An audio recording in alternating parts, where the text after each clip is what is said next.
All right, with Jahan Dotson at the end of training camp. How's that sound? It's actually officially over. Yeah, it's a great feeling.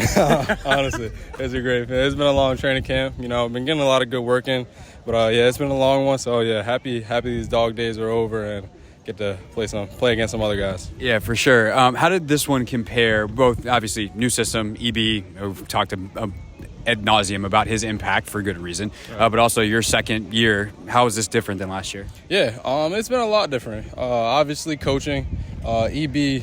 He demands stuff a certain way every single day, demands success every single day, doesn't let you take a rep off ever.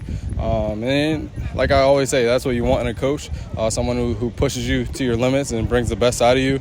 And then, it's always a learning process, learning a new offense. So that challenge has been, a challenge, another challenge itself. But overall, I feel like it's been a good camp. Football is football at the end of the day.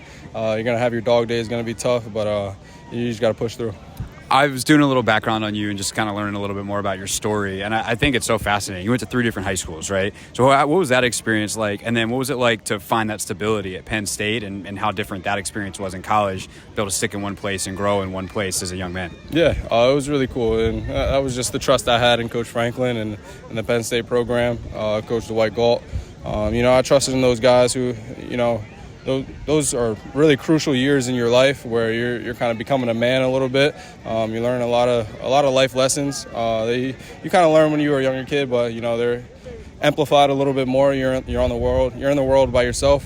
So I commend Penn State. They know how to raise young men. And they know how to build a winning culture there, and that's what we did. We won a lot of football games, and I was happy I made that choice. And then you get here, and I don't know how much. I mean, you obviously have a great relationship with Terry on like a human level, but I think I covered him. I used to be a beat reporter back in the day. I covered him as a rookie and have known him for a while.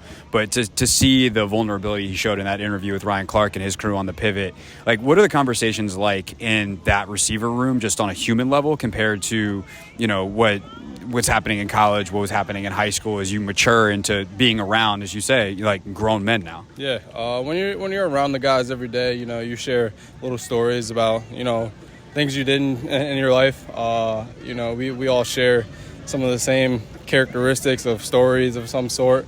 We all can relate on different topics. So, it's pretty cool just learning the different dynamics of different guys, especially Terry being the leader of our group, of our team. And then learning a lot about guys you never knew you'd be so close with. All the guys in the receiver room, honestly. And you bring different guys in every single year, and you get to learn their stories. It's pretty fascinating. Jahan Dotson with us here on the Hoffman Show. So you've been lauded for your route running for good reason. Pretty good at it, in my humble opinion. What makes a good route runner?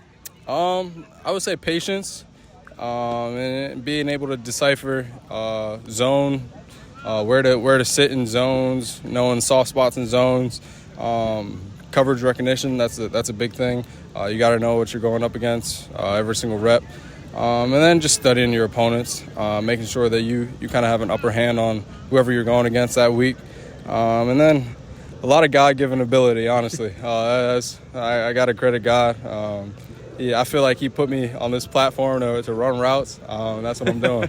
I'm glad you said that, because you say patience. And I'm like, yeah, it's easier to be patient when you run a 4.3. So, how often, I remember talking to Randall Cobb years ago about this, a guy who played, obviously, quarterback in college. And he would talk about how, when I know I'm the third read in a progression, I can be patient. When I'm the first guy, I got to be there now. Are those discussions that you're having with EB, with Sam, with your receivers coach? And also, is that something that you entered the league with, or something you learned in this year and now going into year 2? Yeah, that's definitely something I learned in college. Knowing when you're backside of a play call, knowing when you're front side first read, when you're hot, someone's coming off the edge hot. You got to get your eyes back quick for the quarterback. It's just different dynamics of just being a great receiver and just studying the game. That's really what it is, studying your opponent, studying the game, so that the looks that they're giving you, what you're going up against, like I said, and you're able to succeed. Last thing I want to talk to you about real quick is your approach. I think people hear you interview and they're like, oh, it seems like a nice young man. Yeah. But I've also heard you give some answers. I'm like, oh, he's got a little bit of FU to him. Yeah, he's got that swag, that receiver.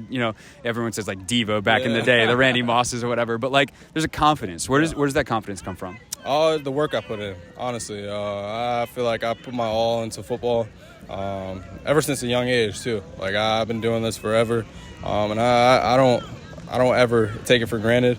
Like I said, my God-given ability, God put me on this field for a purpose. He gave me these abilities for a purpose. I might as well maximize them, you know? So I feel like the hard work that I put in that's where the confidence comes from, and just trying to build on it. How do you make sure that and it might be people around you, it might be whatever it is, and you're about to ask you the question. So, like, how do you make sure that confidence is balanced with humility? That's why I have great people in my corner.